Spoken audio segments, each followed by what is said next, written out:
luar biasa ya. Semangat sekali kita sana ya. Alhamdulillah. Jadi orang dewasa itu kalau menerima materi itu paling tahan 20 menit. Kalau sudah 20 menit ke sana, bawaannya pengen ngantuk lah, pengen gerak lah dan sebagainya, pengen ngobrol dan lain-lain. Itulah ya, apa namanya tuh andragogi, apa namanya kalau untuk pembelajaran orang dewasa itu perlu ada selingan atau ice breaking yang bisa untuk membangkitkan motivasi dan lebih bersemangat kembali. Terima kasih Bapak Ibu untuk senamnya. Mari kita lanjutkan bersama-sama untuk hal apa saja yang harus kita lanjutkan pada materi ini.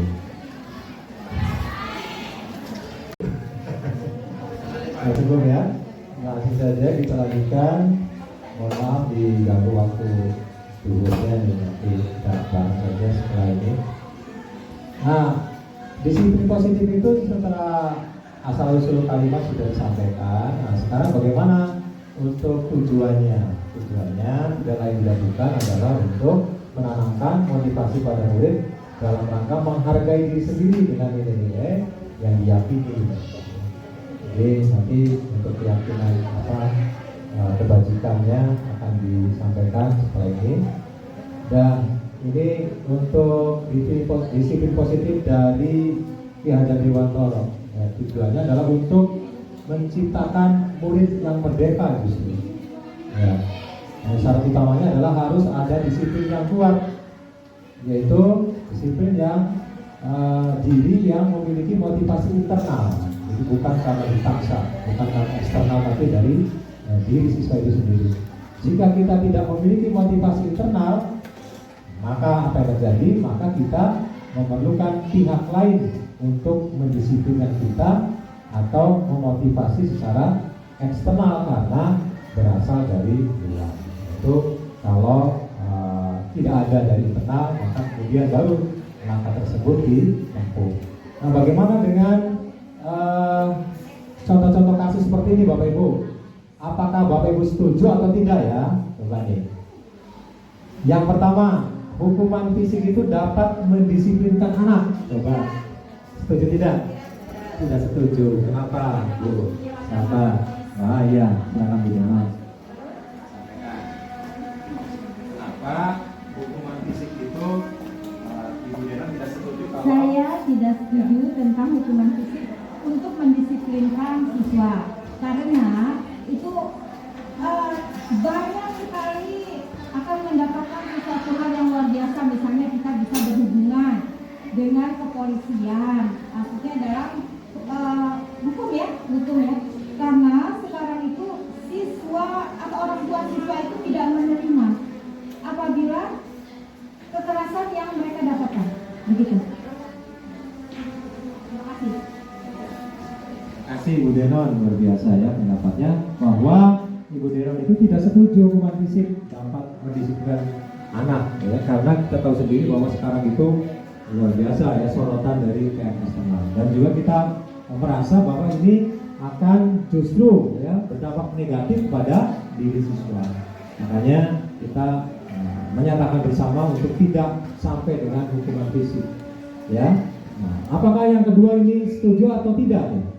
Pemberian hukuman dengan hal positif itu seperti halnya contohnya membaca buku atau membersihkan halaman sekolah, itu adalah dapat meningkatkan disiplin anak katanya. Setuju tidak? Bisa iya, bisa tidak. Nah, sekarang kalau iya bagaimana? Kalau tidak, kalau apabila apa? Silakan.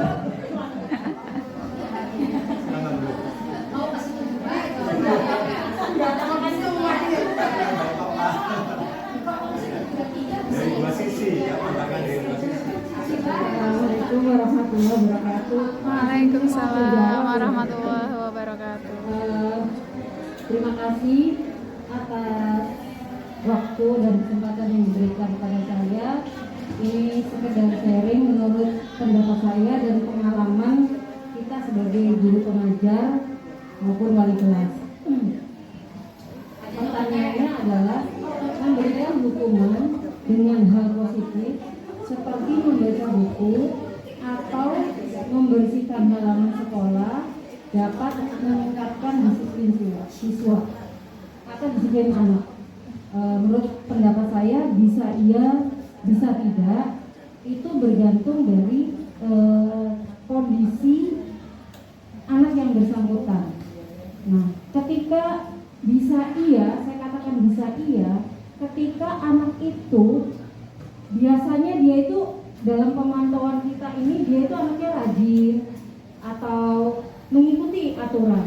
Nah, kita terapkan itu supaya untuk shock terapi bahwa kemarin dia melakukan hal baik, sekarang dia melakukan hal buruk, maka diberi shock terapi.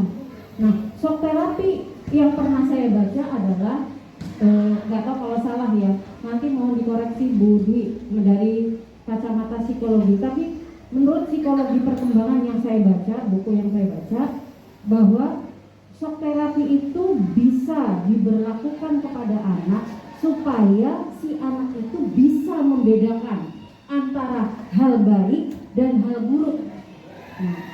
Nah, menurut pendapat saya, karena di SMP anak ini sudah mulai memilih dan memilah, sudah bisa membaca, maka ketika anak itu melakukan hal baik, kemudian dia melakukan hal buruk, tentu saja tidak kita seperti yang diuraikan sama Bu Indri, kita judge, tapi kita berikan gali dulu, kenapa dia melakukan hal itu, apa menurut kamu yang benar, apa sah?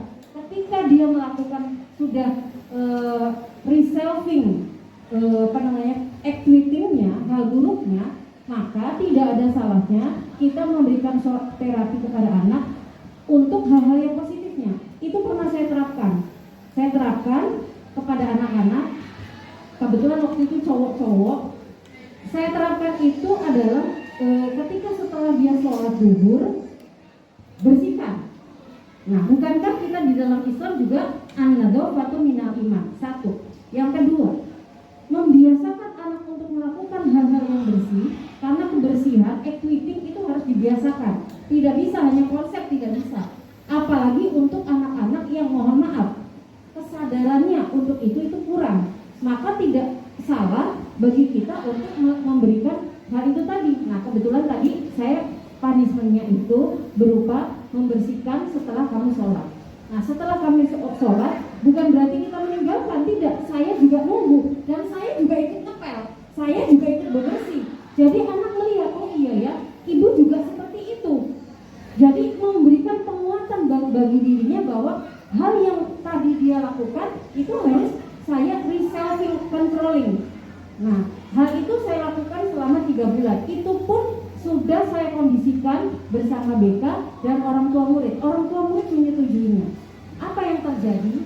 Setelah selesai hukuman itu, orang tua murid datang pada saya untuk meminta perpanjangan supaya anak dan cucunya itu diperpanjang masa hukumannya. Saya katakan tidak.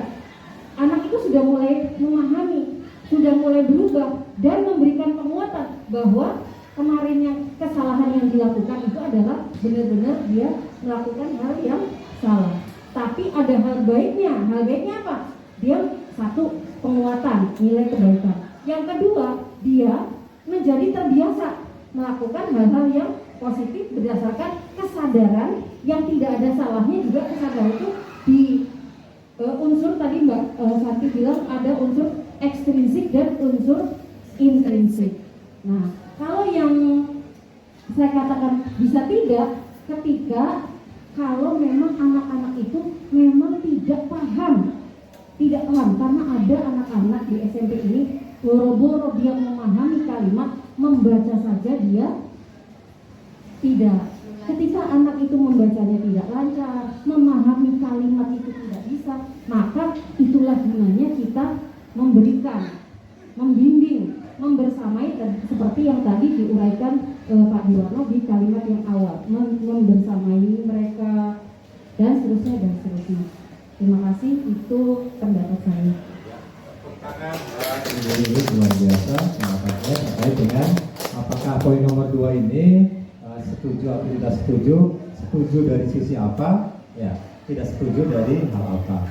Artinya ketika kita tadi dikatakan bahwa menghukum dengan cara memberikan kegiatan untuk membaca buku atau membersihkan halaman sekolah, nah kalau dengan diiringi dengan teori dari Ki Hajar Dewantara, ya, memberikan teladan, kemudian Tuturi Handayani, Ing Madio Mangunkarso dan Ing Arso Sungtulodo, maka kita akan benar-benar bisa merubah anak itu menjadi lebih baik. Tapi kalau dibiarkan, kemudian juga anaknya ini punya kebutuhan khusus, gitu ya, itu juga tidak bisa dipaksakan. Karena misalnya silakan tulis Pancasila 1000 kali. Nah itu juga penghukumannya kurang bijaksana. Karena kalau kita kembali lagi ke teori kontrol tadi yang dikatakan oleh Dresser, ya, bahwa manusia itu punya kebutuhan dasar manusia yang harus diperhatikan. Nah kalau kita tanya dulu masalahnya apa, kebutuhan yang bisa dibantu apa, itu maka akan menjadi lebih positif, ya, atau penerapan disiplin positifnya ini bisa lebih efektif. Nah ini yang ketiga nih, ini nyambung dengan pernyataan tadi pemberian reward atau penghargaan. Nah setuju tidak kira-kira Bapak Ibu untuk yang nomor 3 ini, yaitu memberi penghargaan itu bahwasanya dapat meningkatkan motivasi belajar anak. Kira-kira gimana? Ada yang tidak setuju? Gimana Bu, Pak? Ya, ada yang setuju lebih banyak, ya. Ada nggak yang tidak setuju? Kurang setuju? Pemberian reward ini secara otomatis dapat meningkatkan motivasi belajar anak. Reward itu kan tidak terlalu berat, ya. Betul. Ya, oke. Ya. Coba Bapak Ibu pertimbangkan dengan pemberian reward yang justru sifatnya sementara. Apakah semua yang kita berikan sebagai bentuk reward atau penghargaan kepada siswa itu bisa secara permanen untuk bisa meningkatkan motivasi belajar anak? Belum tentu juga. Artinya tergantung bagaimana caranya, ya, kita memberikan reward atau penghargaan itu. Kalau kita berikannya secara sambil diberi penjelasan, ya, jangan dilihat isinya, tapi bentuk penghargaan ini sebagai upaya untuk memotivasi kamu akan lebih rajin lagi dalam belajar atau lebih meningkatkan lagi prestasi di masa-masa yang akan datang.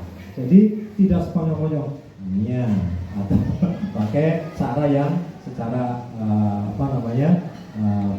tanpa penjelasan, ya, tapi perlu, ya, didampingi, diberi alasan dan diberi penjelasan harapan dengan memberikan penghargaan ini kedepannya seperti apa.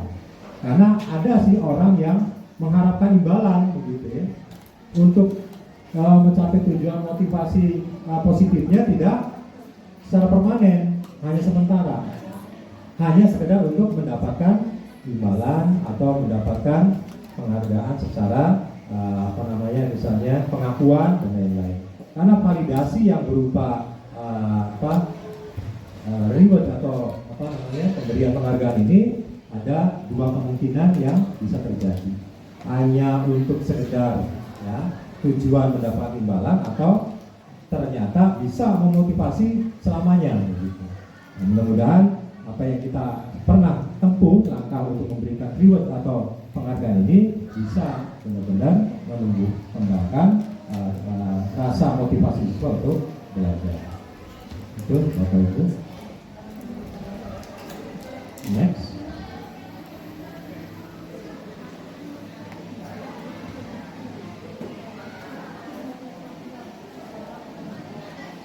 Awal tahun 2024, ya, semua guru disibukkan dengan perencanaan kinerja PMM. Coba Bapak Ibu ingat, ketika diluncurkan fitur baru di PMM yang namanya pengelolaan kinerja, kemudian tiba-tiba kita harus belajar tentang disiplin positif. Ingat nggak Bapak Ibu? Yang memilihnya kan ada 3 pilihan, ya. Ada meningkatkan kualitas pembelajaran dengan fokus pada penerapan disiplin positif. Yang kedua tentang keteraturan suasana kelas, dan yang ketiganya adalah pembelajaran interaktif. Nah, ternyata ini penjelasannya, Bapak Ibu. Bisa dijelaskan di sini bahwa pada bagian praktek pembelajaran kita di kelas, sebagai bentuk dari kita melaksanakan kinerja pembelajaran atau kinerja kita di profesi kita ini sebagai guru, maka ini ada sebagai salah satu fokus, ya, yaitu dengan cara meningkatkan penerapan disiplin positif. Salah satu indikatornya apa? Salah satu indikatornya adalah bahwasannya disiplin positif ini membuat banyak guru penasaran, ya. Nah, seperti apa maksudnya dan bagaimana cara menerapkannya dalam pembelajaran. Maka kemudian ada belangkonya disediakan, ya, untuk mengobservasi sejauh mana, ya, penerapan disiplin positif bagi guru-guru yang sedang menjalankan praktek kinerja pembelajaran di kelasnya masing-masing. Next. Namanya, ini apa nih Pak? Di mana nih? Iya, dia ada di PMM ya. Nah, ini perlu kita jabarkan, ya, tidak hanya sekedar saya fokusnya itu, terus langkah-langkahnya yang saya tempuh adalah ini penjelasannya ya. Jadi penerapan disiplin positif itu ada indikatornya Bapak Ibu ya. Ada indikator yang harus dilaksanakan, ada indikator yang harus dihindari. Nah, kan kita kemarin ada lebih banyak yang memilih disiplin positif daripada keteraturan suasana kelas. Nah ini penjelasannya. Disiplin positif itu merupakan sebuah pendekatan untuk mendisiplinkan dan membangun karakter anak tanpa menghukum. Ya, walau tanpa pemberian hukuman, pendekatan disiplin positif bukan berarti membiarkan atau memberikan kebebasan pada anak tanpa batas. Next.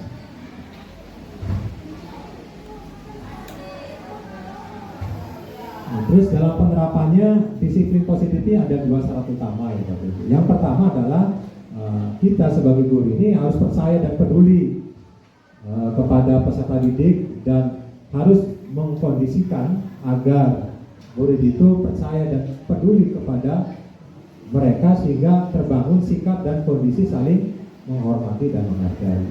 Jadi guru menghargai siswa, maka siswa akan secara tidak langsung juga nanti akan menghargai guru. Nah, kemudian yang kedua, dalam penerapan pendekatan disiplin positif ada tugas guru yang harus diketahui, yaitu harus kenal dan memahami perilaku peserta didik dalam perkembangannya. Jadi teori psikologi perkembangan perlu kita juga baca ya di sini dalam rangka penerapan disiplin positif. Nah, dalam penerapan disiplin positif ada prinsip-prinsip yang mendasari. Yang pertama adalah bersifat menyeluruh.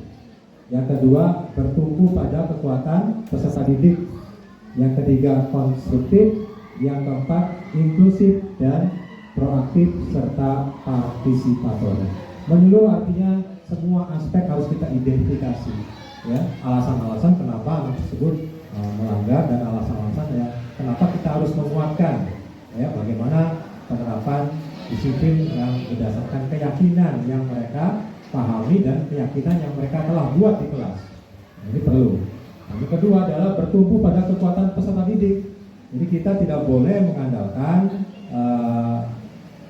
pemaksaan atau kita seolah-olah bisa mengendalikan mereka, tapi kita harus menggali potensi-potensi atau kekuatan yang dimiliki oleh peserta didik kita. Dan yang ketiga, konstruktif. Kita bangun kepercayaan diri mereka. Kita bangun bagaimana peran mereka di dalam kelas, di dalam kelompok, ya. Kita berikan peran secara merata. Kamu sebagai moderatornya, kamu sebagai ketika mereka presentasi, kamu sebagai pembawa materi yang pertama, kedua, dan seterusnya. Kamu yang memberikan kesimpulan, kamu yang memberikan penguatan dan sebagainya. Itu adalah berbagi peran itu sebagai bentuk pengembangan kepercayaan diri murid di dalam kerja kelompok atau kinerja mereka dalam pembelajaran. Kemudian berikutnya inklusif. Jadi penanganannya itu berbeda-beda dari secara individual, itu namanya inklusif. Ya, ini punya kekhususan, ini punya keistimewaan, ini punya kekurangan dan kelebihan. Itu adalah secara inklusif harus kita berikan kepada siswa ketika menangani siswa atau menguatkan disiplin siswa di dalam pembelajaran. Yang kelima adalah proaktif. Ini artinya bukan reaktif ya sifatnya, tapi proaktif. Kalau reaktif, kalau ada gejala baru kita tangani. Tapi kalau proaktif, ya kita amati dari awal perkembangannya, kita bimbing secara teknik coaching gitu ya. Nah, siapa namanya pelatih bola yang ternama itu? Sintayong. Sintayong itu sudah tidak mahir lagi bermain bola karena usia ya. Iya. Mourinho misalnya. Mourinho juga tidak bukan mantan pemain bola yang brilian atau pintar, tapi ternyata dengan kepiawaiannya secara psikologi mendampingi latihannya para pemainnya, ternyata klubnya yang dibimbing atau negara yang dilatih menjadi misalnya 8 besar secara Asia. Luar biasa ya, dalam sejarah Indonesia seperti itu. Ternyata pelatihnya sendiri kalau suruh main ya belum tentu bisa. Tapi secara coaching tadi, ilmu coaching dipakai ya secara proaktif ya, didampingi, dibimbing gitu ya, dilatih secara pelan-pelan ya, sedikit-sedikit, tapi lama-lama kemudian bisa sampai ke juara champion ya untuk Mourinho, dan Sintayong itu sampai ke membawa Indonesia baru kali ini sampai ke babak perempat final ya, luar biasa. Semifinal perempat final itu luar biasa. Kemudian next yang boleh dijelaskan sudah juga, lanjut Bu.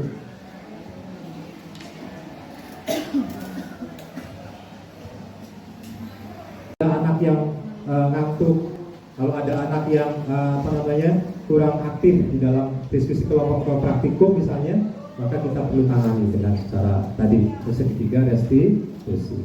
Next. Ini caranya Bapak Ibu ya. Cara yang pertama adalah dengan melakukan refleksi, kemudian juga bisa mengajak peserta didik dan menunjukkan kesediaan untuk bisa punya waktu untuk memfasilitasi bagaimana pandangan peserta didik tentang dinamika kelas ya, kemudian juga guru secara bersikap adaptif, artinya bisa menyesuaikan dengan kesepakatan kelas. Kalau misalnya kesepakatan itu harus ditambahi atau alami penyempurnaan demi ya mengantisipasi dinamika kelas yang ada. Selanjutnya lanjut Bu, langsung ke topik berikutnya. Nah ini untuk diskusi positif saya kira sudah cukup ya Bapak Ibu ya. Mudah-mudahan dari diskusi yang kita secara dua arah tadi, ada dari Ibu juga memberikan pendapat atau ungkapan-ungkapan tentang contoh kasus tadi ya, kita sekarang sudah punya wawasan lebih tentang disiplin positif, dan selanjutnya adalah tentang bagaimana cara mewujudkan disiplin positif, yaitu dengan cara apa nih? Nilai-nilai kebajikan itu perlu diterapkan. Nilai-nilai kebajikan apa yang harus ditumbuh kembangkan supaya tujuan mulia, yaitu ingin mencapai keberhasilan pada setiap individu atau pencapaian visi terhadap impian yang kita laksanakan sebelumnya tadi itu bisa tercapai.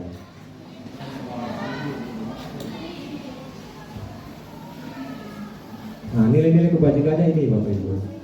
Yang pertama, kita perlu tahu ya bahwa nilai-nilai kebajikan tiap negara atau tiap institusi itu berbeda.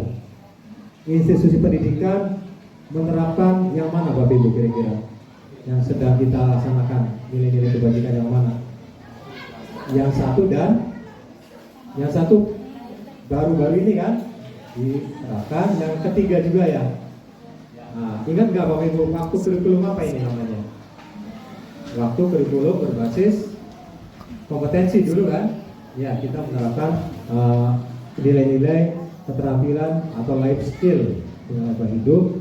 Yang pertama adalah dapat dipercaya, lurus hati, mendengar yang aktif, tidak merendahkan orang lain, memberikan yang terbaik dari diri. Itu adalah nilai-nilai kebajikan pada saat kita dulu menerapkan kurikulum berbasis kompetensi atau KBK dulu ya. Nah kemudian yang kedua itu adalah IGO Primary Yes Program, PYP, itu bacaan gimana ya. Nah ini adalah dirintis oleh sebuah institusi di Swiss ya. Kemudian juga dilaksanakan sebagai bentuk nilai-nilai kebajikan yang diterapkan di Malaysia. Apa itu isinya? Bahwa nilai-nilai kebajikan yang dituju adalah toleransi, rasa hormat, integritas, mandiri, menghargai, antusias, kreativitas, kerjasama, percaya diri, dan komitmen. Ini rada-rada mirip dengan dedikasi ya. Nah, itu adalah salah satu nilai-nilai kebajikan institusi atau organisasi sebuah negara atau yang dikembangkan di negara tertentu. Kemudian sekarang Indonesia sedang melaksanakan program Merdeka Belajar dengan tujuan utamanya adalah mencapai nilai-nilai kebajikan, yaitu berupa profil pelajar Pancasila. Masih ingat gak Bapak Ibu? Poin pertama Pak, beriman dan bertakwa kepada Tuhan Yang Maha Esa dan berakhlak mulia. Yang kedua, ya, berkebijakan global. Yang ketiga, bernalar kritis. Yang keempat, mandiri, kreatif. Ya, gotong royong juga. Maaf ya, lewat tadi. Nah sekarang kebutuhan dasar manusia yang berdasarkan nilai-nilai kebajikan tadi perlu diperhatikan.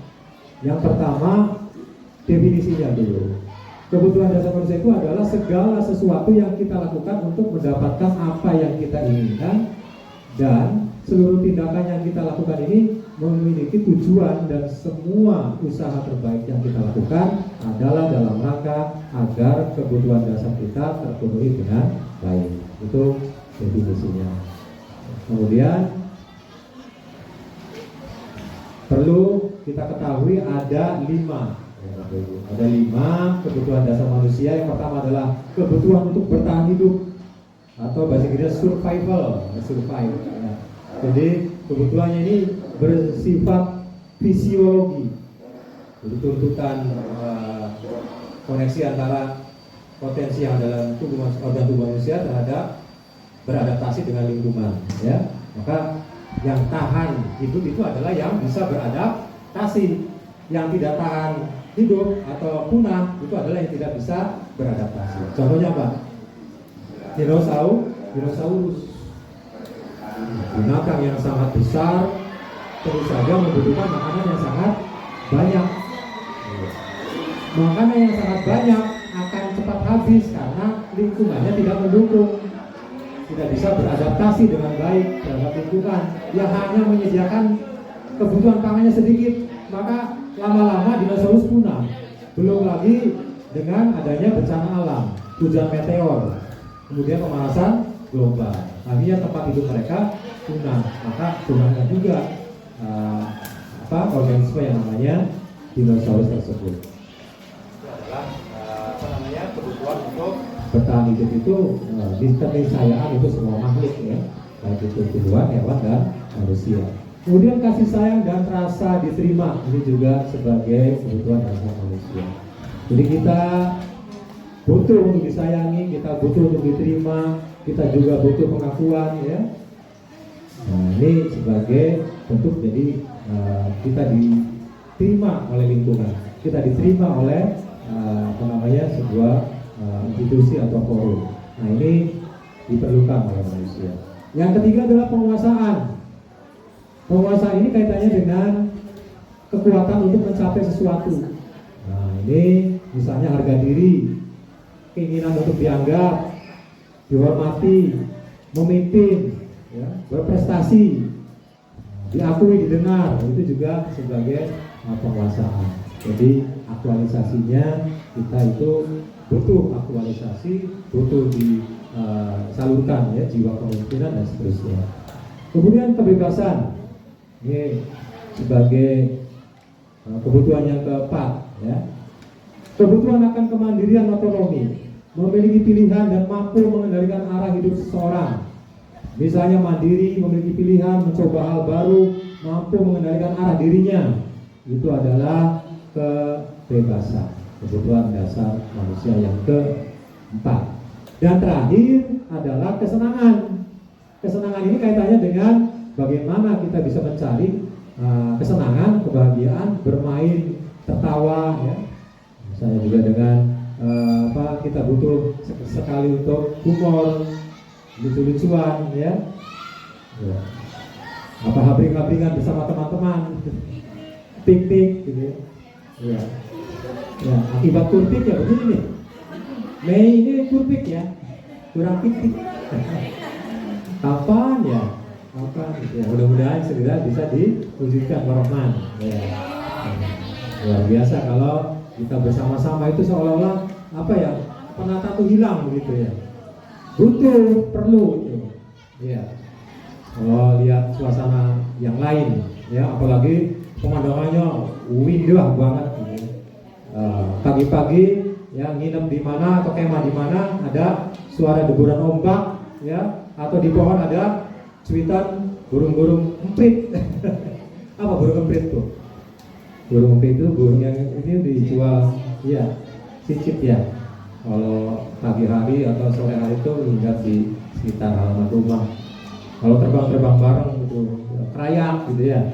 Tapi kalau petani itu marah bahaya buat para petani yang mau panen.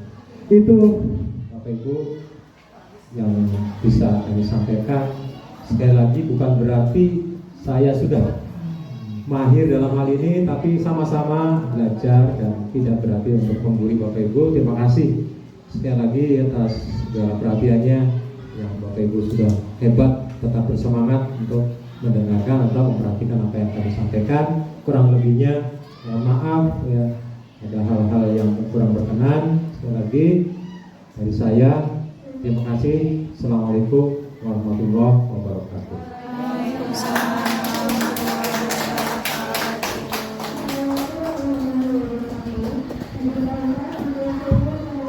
Terima kasih Bapak Ibu yang masih standby di sini.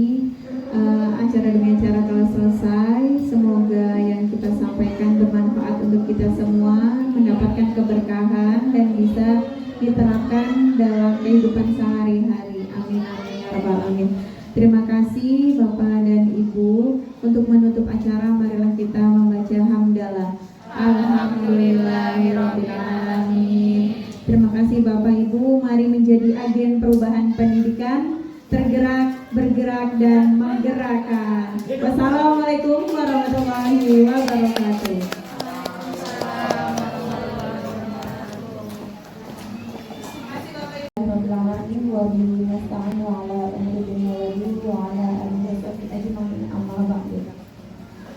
Terima kasih Bapak dan Ibu yang masih semangat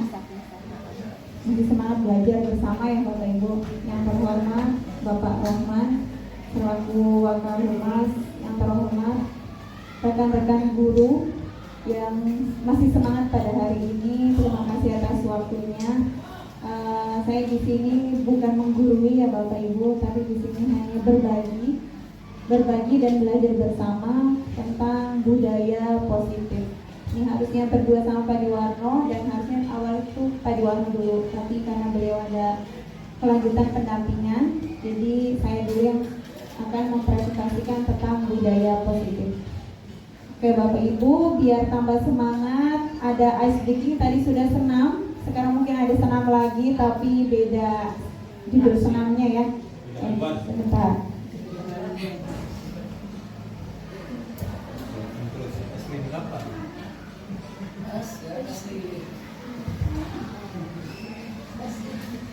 Mangga Bapak Ibu boleh semuanya berdiri. Oke, berdiri ya.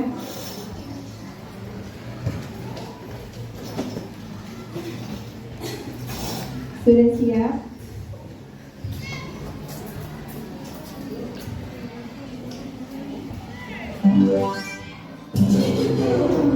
Oke, ini biasanya diterapkan sama anak TK. Aram Samsam udah tahu ya?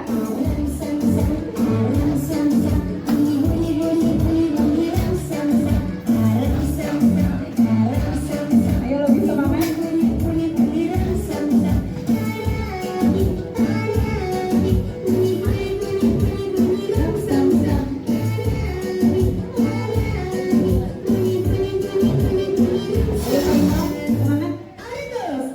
Ini nanti tambah cepat ya Bu.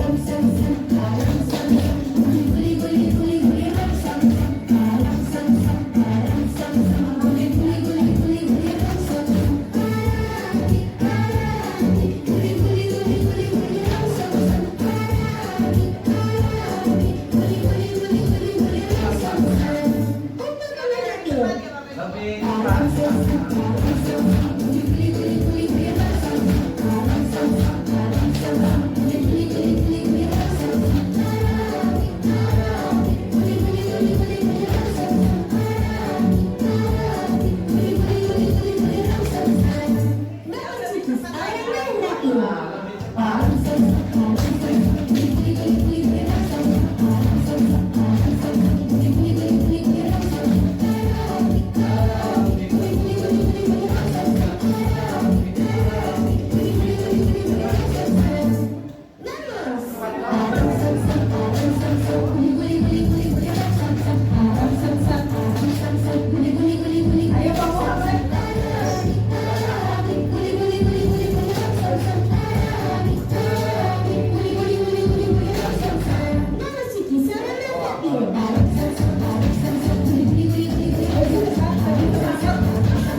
Ini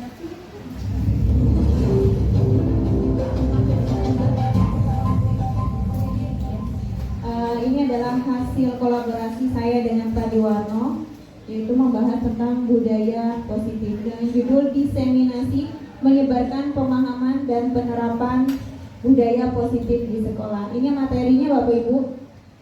Sebelumnya Pak, ada disiplin positif, ada nilai-nilai kebajikan universal, ada keyakinan kelas, dan ada segitiga restitusi.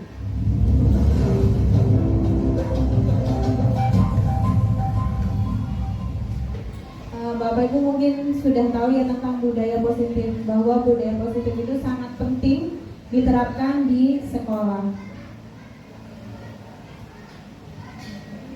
Ya, ini yang tadi ya Bu, perubahan pembelajaran paradigma baru, disiplin positif, nilai-nilai kebajikan, kebutuhan dasar manusia, motivasi perilaku manusia, keyakinan kelas, dan segitiga restitusi. Nah, untuk saya sendiri nanti akan membahas tentang motivasi perilaku manusia, keyakinan kelas, dan segitiga restitusi.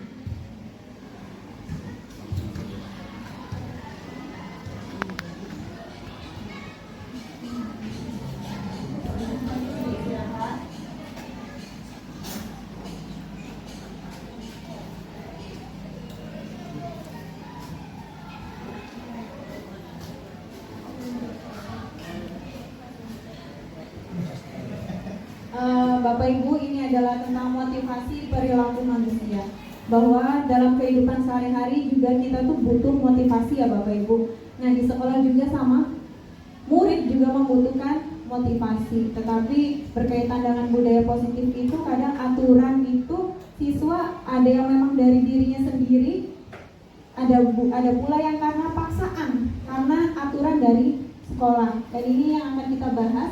Motivasi perilaku manusia. Di sini ada yang untuk menghindari ketidaknyamanan atau hukuman, yang kedua untuk mendapatkan imbalan atau penghargaan dari orang lain, dan yang ketiga untuk menjadi orang yang mereka inginkan dan menghargai diri sendiri dengan nilai-nilai yang mereka percaya.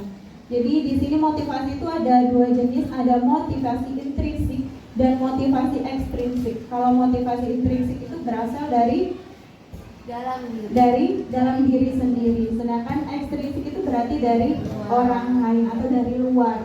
Ya, untuk yang poin pertama itu menghindari ketidaknyamanan atau hukuman, itu termasuk ke motivasi ekstrinsik ya, ekstrinsik. Kemudian yang kedua juga untuk mendapatkan imbalan atau penghargaan dari orang lain. Nah, contohnya yang pertama itu apa yang akan terjadi apabila saya tidak melakukannya. Ini berkaitan dengan aturan di sekolah kita. Ketika siswa mengetahui ada aturan di sekolah, kebanyakan siswa itu belum sadar dari dirinya sendiri, tapi karena paksaan dari aturan. Contohnya ketika bel masuk sudah dibunyikan, tetapi mereka masih santai, berarti mereka belum ada motivasi dari dirinya sendiri. Tetapi jika siswa tersebut sudah memiliki motivasi dalam dirinya sendiri, mendengar bel berbunyi pun mereka langsung masuk ke kelas tanpa disuruh oleh orang lain ataupun disuruh oleh guru. Itu berkaitan dengan motivasi intrinsik dan ekstrinsik. Kemudian yang kedua untuk mendapatkan imbalan atau penghargaan dari orang lain. Ada juga siswa itu yang mengikuti aturan itu karena memang dia pengen dapat penghargaan. Salah satunya pengen mendapatkan dari gurunya, dapat pujian ataupun penghargaan dalam hal lain. Misalkan dia mengerjakan PR itu memang karena bukan dari dirinya sendiri, tapi karena tuntutan dari guru, pengen dipuji, pengen mendapatkan nilai besar, itu memang benar. Tetapi ada juga siswa yang karena mereka itu pengen dapat pujian dari gurunya.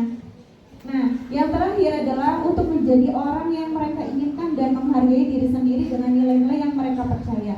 Akan menjadi orang yang seperti apa apabila saya melakukan hal tersebut. Nah, ini adalah motivasi yang berasal dari dirinya sendiri, bukan dari dorongan orang lain. Nah, yang harus diterapkan adalah yang bagian ketiga ini, yaitu motivasi intrinsik yang berasal dari dirinya sendiri, kesadaran dalam dirinya sendiri.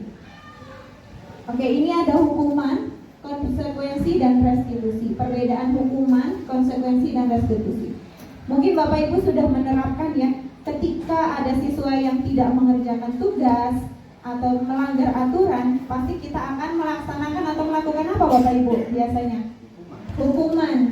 Kemudian ada konsekuensinya nggak Bapak Ibu? Ada. Hukuman itu macam-macam ya Bapak Ibu. Ada yang hukuman verbal, ada juga yang menggunakan fisik. Betul Bapak Ibu? Oke. Boleh kita mengingat-ingat lagi apa yang sudah pernah kita lakukan ke murid-murid kita? Apakah kita pernah menghukum secara verbal ataukah kita menghukum secara fisik? Untuk hukuman ini biasanya berkaitan dengan profil pelajar Pancasila. Kemudian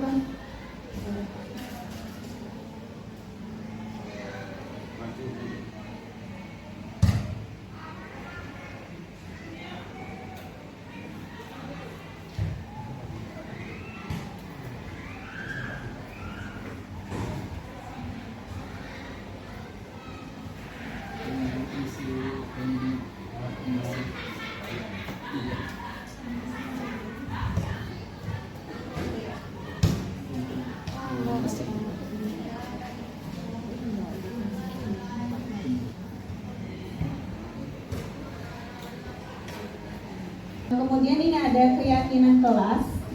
Keyakinan kelas itu merupakan pernyataan yang disepakati guru dan murid untuk menjadi pedoman dalam membangun budaya positif di sekolah. Nah, ciri-ciri keyakinan kelas ini yaitu bersifat abstrak, berupa pernyataan universal, dibuat dalam pernyataan yang positif. Kemudian kalimatnya sedikit saja agar mudah diingat, sesuai dengan kondisi di kelas dan sekolah. Kemudian melibatkan guru dan murid. Untuk membuat suatu keyakinan kelas ini bukan hanya guru saja yang menentukan, yang membuat aturannya, tetapi kita kolaborasi dengan murid. Bagaimana untuk membuat atau melakukan bagaimana ide-ide dari siswa tersebut untuk membuat keyakinan kelas. Yang mungkin Bapak Ibu juga sudah menerapkan ya keyakinan kelas di kelasnya masing-masing, ataupun ketika pembelajaran awal itu kita biasanya menerapkan keyakinan kelas dalam pelajaran kita, ataupun sebagai wali kelas juga kita bisa membuat keyakinan yang disepakati bersama. Ini adalah salah satu contoh yang saya sudah terapkan di kelas, itu membuat keyakinan kelas. Dalam membuat keyakinan kelas ini kita memberikan murid itu bagaimana, apa sih ide-ide mereka, ide apa saja untuk membuat keyakinan kelas yang disepakati bersama. Kemudian setelah itu mereka menuliskan sendiri, dan yang terakhir adalah kita tanda tangan kontrak bersama agar bisa menjadi bukti bahwa kita pernah membuat kesepakatan bersama. Oke. Ini adalah contoh keyakinan kelas. Misalkan dalam bentuk disiplin. Disiplin ini biasanya dengan kalimat hadir di dalam kelas dengan tepat waktu. Dalam dimensi tugas, itu mengerjakan tugas dengan tepat waktu. Kemudian ketertiban, tertib memakai seragam dan menjaga ketertiban selama pembelajaran. Respect, yaitu biasanya di kelas juga sangat diperlukan respect ya Bapak Ibu. Peduli dan saling menghargai. Kemudian kebersihan, bekerja sama menjaga kebersihan kelas. Dan yang terakhir budaya 5S yang sudah kita terapkan, yaitu senyum, salam, sapa, sopan dan santun. 7S ya Pak, duanya apa Pak? Next Pak.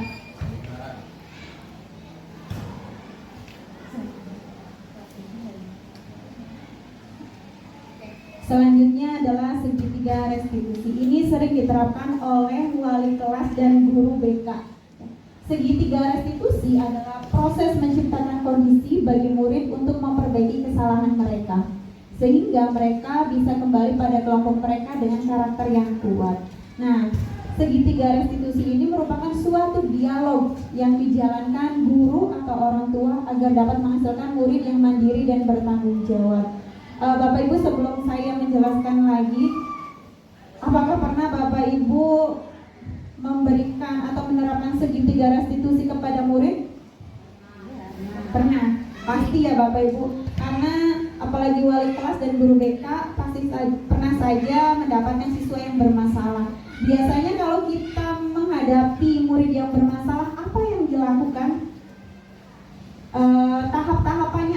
aja. Mungkin dari perwakilan, silakan Ibu Indri sebagai guru BK.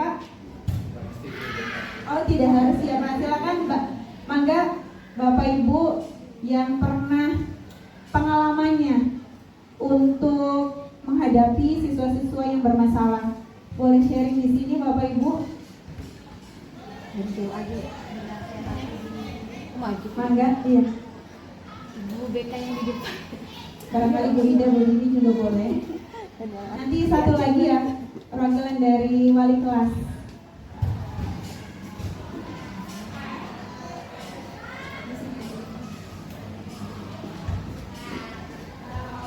Terima kasih Bu Santi.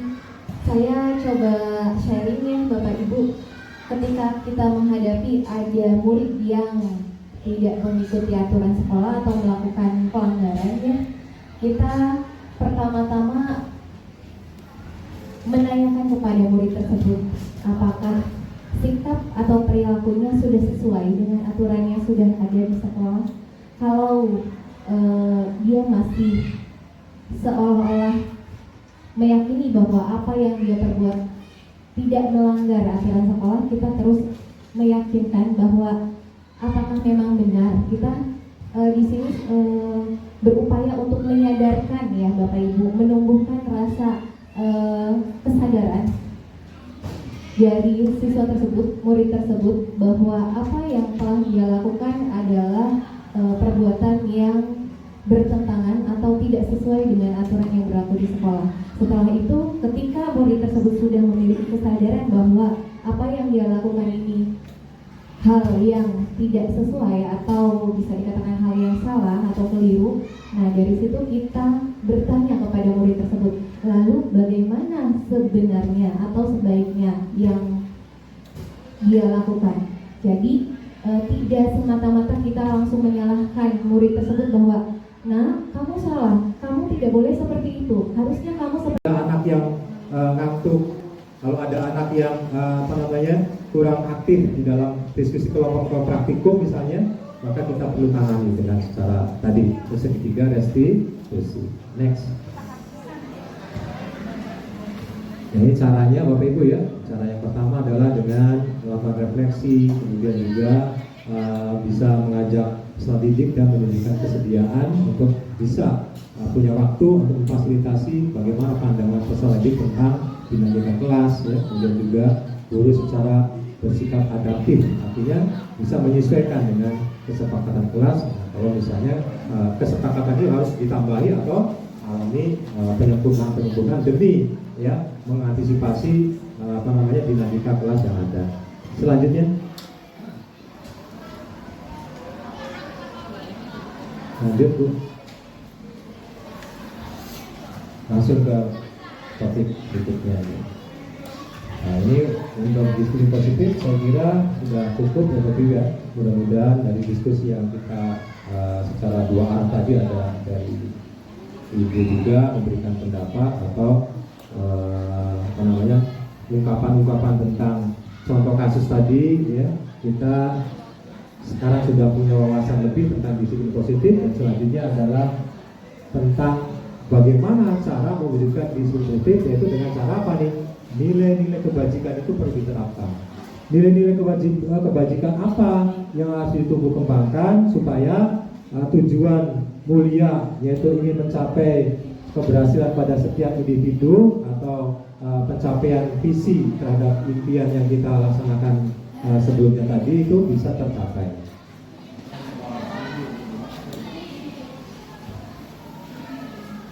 Nah, nilai-nilai kebajikannya ini Bapak Ibu. Yang pertama, kita perlu tahu ya bahwa nilai-nilai kebajikan tiap negara atau tiap institusi itu berbeda. Institusi pendidikan menerapkan yang mana Bapak Ibu kira-kira? Yang sedang kita laksanakan nilai-nilai kebajikan yang mana? Yang satu dan yang satu baru-baru ini kan diterapkan, yang ketiga juga ya. Nah, ingat nggak Bapak Ibu, waktu kurikulum apa ini namanya? Waktu kurikulum berbasis kompetensi dulu kan? Ya, kita menerapkan nilai-nilai keterampilan atau life skill dengan hidup. Yang pertama adalah dapat dipercaya, lurus hati, mendengar yang aktif, tidak merendahkan orang lain, memberikan yang terbaik dari diri. Itu adalah nilai-nilai kebajikan pada saat kita dulu menerapkan kurikulum berbasis kompetensi atau KBK dulu ya. Nah kemudian yang kedua itu adalah IGO Primary Yes Program, PYP, itu baca gimana ini. Nah ini adalah dirintis oleh sebuah institusi di Swiss ya. Kemudian juga dilaksanakan sebagai bentuk nilai-nilai kebajikan yang diterapkan di Malaysia. Apa itu isinya? Bahwa nilai-nilai kebajikan yang dituju adalah toleransi, rasa hormat, integritas, mandiri, menghargai, antusias, kreativitas, kerjasama, percaya diri, dan komitmen. Ini rada-rada mirip dengan dedikasi ya. Nah, itu adalah salah satu nilai-nilai kebajikan institusi atau organisasi sebuah negara atau yang dikembangkan di negara tertentu. Kemudian sekarang Indonesia sedang melaksanakan program Merdeka Belajar dengan tujuan utamanya adalah mencapai nilai-nilai kebajikan, yaitu berupa profil pelajar Pancasila. Masih ingat gak Bapak Ibu? Poin pertama Pak, beriman dan bertakwa kepada Tuhan Yang Esa dan berakhlak mulia. Yang kedua, ya berkebinekaan global. Yang ketiga, bernalar kritis. Yang keempat, mandiri, kreatif. Ya, gotong royong juga. Maaf ya, lewat tadi. Nah sekarang kebutuhan dasar manusia yang berdasarkan nilai-nilai kebajikan tadi perlu diperhatikan. Yang pertama, definisinya dulu. Kebutuhan dasar manusia itu adalah segala sesuatu yang kita lakukan untuk mendapatkan apa yang kita inginkan, dan seluruh tindakan yang kita lakukan ini memiliki tujuan, dan semua usaha terbaik yang kita lakukan adalah dalam rangka agar kebutuhan dasar kita terpenuhi dengan baik. Itu definisinya. Kemudian perlu kita ketahui ada 5 kebutuhan dasar manusia. Yang pertama adalah kebutuhan untuk bertahan hidup atau bahasa Inggrisnya survival. Ya. Jadi kebutuhannya ini bersifat fisiologi. Jadi tuntutan koneksi antara potensi yang dalam organ tubuh manusia terhadap beradaptasi dengan lingkungan. Ya, maka yang tahan hidup itu adalah yang bisa beradaptasi. Yang tidak tahan hidup atau punah itu adalah yang tidak bisa beradaptasi. Contohnya apa? Dinosaurus. Binatang yang sangat besar tentu saja membutuhkan makanan yang sangat banyak. Makanan yang sangat banyak akan cepat habis karena lingkungannya tidak mendukung. Tidak bisa beradaptasi dengan baik terhadap lingkungan yang hanya menyediakan kebutuhan pangannya sedikit, maka lama-lama dinosaurus punah. Belum lagi dengan adanya bencana alam, hujan meteor, kemudian pemanasan global, akhirnya tempat hidup mereka punah, maka punahnya juga organisme yang namanya dinosaurus tersebut. Itu adalah kebutuhan untuk bertahan hidup itu di keniscayaan itu semua makhluk ya, baik itu tumbuhan, hewan, dan manusia. Kemudian kasih sayang dan rasa diterima, ini juga sebagai kebutuhan dasar manusia. Jadi kita butuh untuk disayangi, kita butuh untuk diterima, kita juga butuh pengakuan ya. Nah ini sebagai bentuk jadi kita diterima oleh lingkungan, kita diterima oleh sebuah institusi atau forum. Nah ini diperlukan oleh manusia.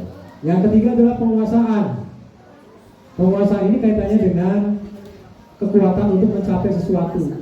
Nah ini misalnya harga diri, keinginan untuk dianggap, dihormati, memimpin, ya, berprestasi, diakui, didengar, itu juga sebagai penguasaan. Jadi aktualisasinya kita itu butuh aktualisasi, butuh disalurkan ya jiwa kepemimpinan dan seterusnya. Kemudian kebebasan, ini sebagai kebutuhan yang keempat, ya. Kebutuhan akan kemandirian otonomi, memiliki pilihan dan mampu mengendalikan arah hidup seseorang. Misalnya mandiri, memiliki pilihan, mencoba hal baru, mampu mengendalikan arah dirinya. Itu adalah kebebasan, kebutuhan dasar manusia yang keempat. Dan terakhir adalah kesenangan. Kesenangan ini kaitannya dengan bagaimana kita bisa mencari kesenangan, kebahagiaan, bermain, tertawa, ya. Misalnya juga dengan kita butuh sekali untuk humor, lucu-lucuan, ya. Habring-habringan bersama teman-teman, piknik, gitu ya. Ya, akibat kurpik ya begini nih. Mei ini kurpik ya, kurang piknik. Kapan ya? Kapan? Ya, mudah-mudahan segera bisa diwujudkan Rahman. Ya. Luar biasa kalau kita bersama-sama itu seolah-olah apa ya? Penata itu hilang begitu ya. Butuh, perlu itu. Ya. Kalau lihat suasana yang lain, ya, apalagi pemandangannya indah banget. Pagi-pagi ya nginep di mana atau kemah di mana ada suara deburan ombak, ya, atau di pohon ada cuitan burung-burung emprit. Apa burung emprit tuh? Burung emprit itu burung yang ini dijual, ya, cicit ya. Kalau pagi hari atau sore hari itu hinggap di sekitar halaman rumah. Kalau terbang-terbang bareng itu kerayak gitu ya. Tapi kalau petani itu marah bahaya buat para petani yang mau panen. Itu Bapak Ibu yang bisa kami sampaikan. Sekali lagi bukan berarti saya sudah mahir dalam hal ini, tapi sama-sama belajar dan tidak berarti untuk membuli Bapak Ibu. Terima kasih sekali lagi atas segala perhatiannya yang Bapak Ibu sudah hebat, tetap bersemangat untuk mendengarkan atau memperhatikan apa yang kami sampaikan. Kurang lebihnya maaf ya, ada hal-hal yang kurang berkenan. Sekali lagi dari saya, terima kasih. Assalamualaikum warahmatullahi wabarakatuh.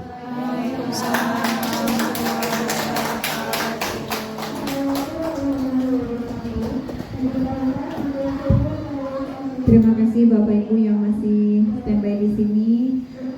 Acara dengan cara telah selesai. Semoga yang kita sampaikan bermanfaat untuk kita semua, mendapatkan keberkahan dan bisa diterapkan dalam kehidupan sehari-hari. Amin amin ya rabbal alamin. Terima kasih Bapak dan Ibu. Untuk menutup acara, marilah kita membaca hamdalah. Alhamdulillahirabbil alamin. Terima kasih Bapak Ibu. Mari menjadi agen perubahan pendidikan, tergerak, bergerak dan menggerakkan. Wassalamualaikum warahmatullahi wabarakatuh.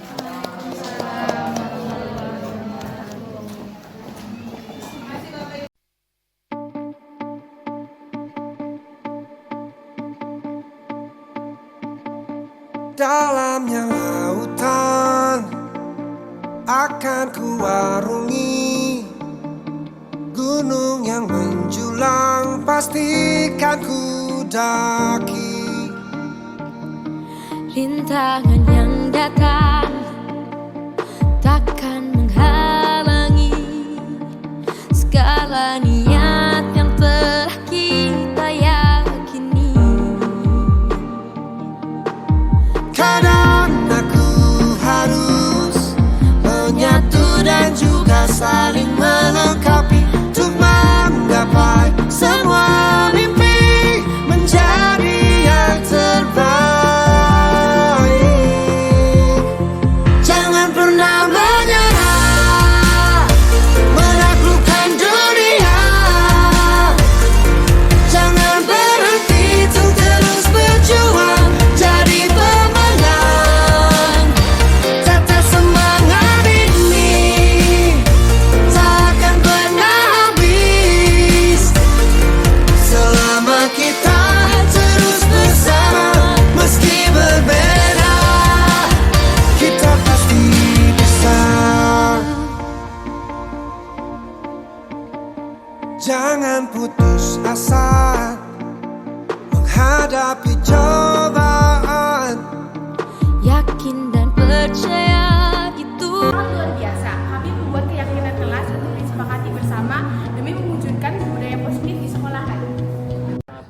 kasih kepada Pak Juwarno atas cara beliau menangani situasi saya dan Dita saat praktikum kemarin. Jika saya merasa ngantuk dan tidak fokus, beliau tidak langsung memarahi kami. Sebaliknya beliau mendengarkan alasan kami dan memberikan solusi yang sangat membantu. Jangan memberikan kami waktu untuk beristirahat sejenak dan mengambil napas dalam-dalam. Saya merasa lebih segar dan bisa kembali fokus pada praktikum.